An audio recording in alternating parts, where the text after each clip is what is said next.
യാത്രയുടെ ഇടയിൽ ആകാശത്ത് നിന്നും വലിയൊരു ശബ്ദമുണ്ടായി.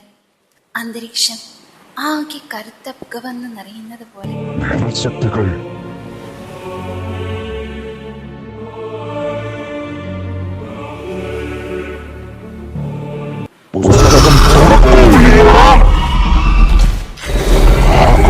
ശക്തി ഉപയോഗിക്കാനുള്ള സമയമാണിത്.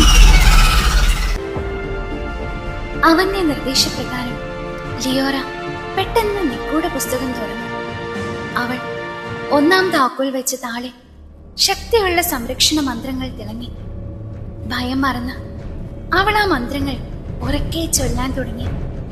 അവളുടെ വായിൽ നിന്ന് വന്ന ഓരോ വാക്കും പ്രകാശത്തിന്റെ തിരമാലകളായി നിഴൽ രൂപങ്ങളിലേക്ക് പാഞ്ഞു. മന്ത്രത്തിന്റെ ശക്തിയിൽ നിഴലുകൾ ചിതറിത്തെറിച്ചു. ചില നിഴലുകൾക്ക് തീ പിടിച്ചതുപോലെ തോന്നി, മറ്റു ചിലത് ദുർബലമായി പിൻവാങ്ങി. ലിയോറയുടെ ശബ്ദത്തിന് ഇത്രയും ശക്തിയുണ്ടെന്ന് അവൾ പോലും അറിഞ്ഞിരുന്നില്ല. ഈ തക്കത്തിന് പാട്രിക് അടുത്തുള്ള ഒരു ചെറിയ വള്ളത്തിൽ കയറി അവളെയും വലിച്ചു കയറ്റി. ആക്രമണത്തിൽ നിന്ന് രക്ഷപ്പെട്ട് അവർ കടലിലേക്ക് തുടങ്ങി. കൊടുങ്കാറ്റിന് മുൻപുള്ള ശാന്തത പോലെ തീരത്ത് നിന്നും അകന്നപ്പോൾ ആകാശം തെളിഞ്ഞു. പുസ്തകം കാണിച്ച ദ്വീപ് അവരുടെ മുന്നിൽ തെളിഞ്ഞു. പുറമേ നിന്ന് നോക്കുമ്പോൾ അത് പാറക്കെട്ടുകൾ നിറഞ്ഞ ആരും താമസിക്കാത്ത ഒരു സാധാരണ ദ്വീപായിരുന്നു. ദ്വീപിലെത്തിയ അവൻ മുന്നോട്ട് നടന്നു. പുസ്തകത്തിലെ ഭൂപട സൂചിപ്പിച്ചത് ദ്വീപിന്റെ നടുവിലുള്ള ഒരു പഴയ കൽക്കെട്ടിനെയാണ്. കൽക്കെട്ടിലേക്ക് എടുക്കുമ്പോൾ പ്രകൃതിയുടെ ശബ്ദങ്ങൾ വർദ്ധിക്കുന്നതായി അവൾക്ക് തോന്നി. കാറ്റിന്റെ മോളൽ, തിരമാലകളുടെ ഇരമ്പൽ, പക്ഷികളുടെ ശബ്ദം. കൽക്കെട്ടിന് മുകളിൽ വലിയ ഒരു പാറയിൽ പ്രകൃതിയുടെ ചിഹ്നങ്ങളുള്ള ഒരു വലിയ ചക്രം സ്ഥാപിച്ചിരുന്നു. അതിന്റെ നടുവിൽ രണ്ടാമത്തെ താക്കോൽ വെക്കാനുള്ള ഒരിടം ഒഴിഞ്ഞുകിടന്നു. ഇതാണ് അടുത്ത പരീക്ഷണം ലിയോറ.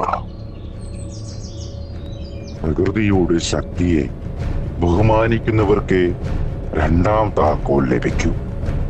ഈ ചക്രം തിരിക്കണം, പക്ഷേ അത് ശരിയായ ദിശയിലും താളത്തിലും തിരിഞ്ഞാൽ മാത്രമേ അടുത്ത താക്കോൽ വെളിപ്പെടുകയുള്ളൂ. ചക്രത്തിന് ചുറ്റും 4 ദിശകളിലായി 4 തര ശബ്ദങ്ങൾ ഉണ്ടായിരുന്നു. കിഴക്ക് ശക്തമായ ഇടിമുഴക്കം, പടിഞ്ഞാറ് മനോഹരമായ പക്ഷിഗാനം, വടക്ക് തിരമാലകളുടെ താളം, തെക്ക് മൃദുലമായ കാറ്റിന്റെ മൂടൽ. ഈ ശബ്ദങ്ങളുടെ താളമാണ് നിനക്ക് വഴി കാട്ടേണ്ടത്. ശക്തമായ ഇടിമുഴക്കത്തിൽ തുടങ്ങി മൃദുലമായ കാറ്റിൽ അവസാനിക്കുന്ന ഒരു താളം ഈ പുസ്തകം നിനക്ക് നൽകും. നീ ആ താളം കൃത്യമായി പാലിക്കണം. അവൾ വീണ്ടും നിഗൂഢ പുസ്തകം തുറന്നു.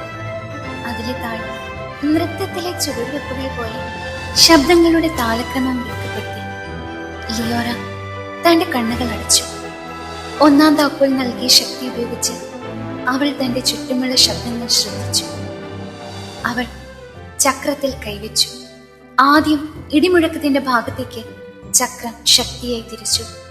പിന്നീട് തിരമാലകളുടെ മൃദുലമായ താളത്തിലേക്ക്, തുടർന്ന് പക്ഷിഗാനത്തിന്റെ സന്തോഷത്തിലേക്ക്, ഒടുവിൽ കാറ്റിന്റെ മൃദുലമായ മുഴലിൽ ചക്രം നിശ്ചലമായി. അവളുടെ താളക്രമം പൂർണ്ണമായിരുന്നു. ചക്രം പെട്ടെന്ന് ഒരു പ്രകാശത്തിൽ കുളിച്ചു.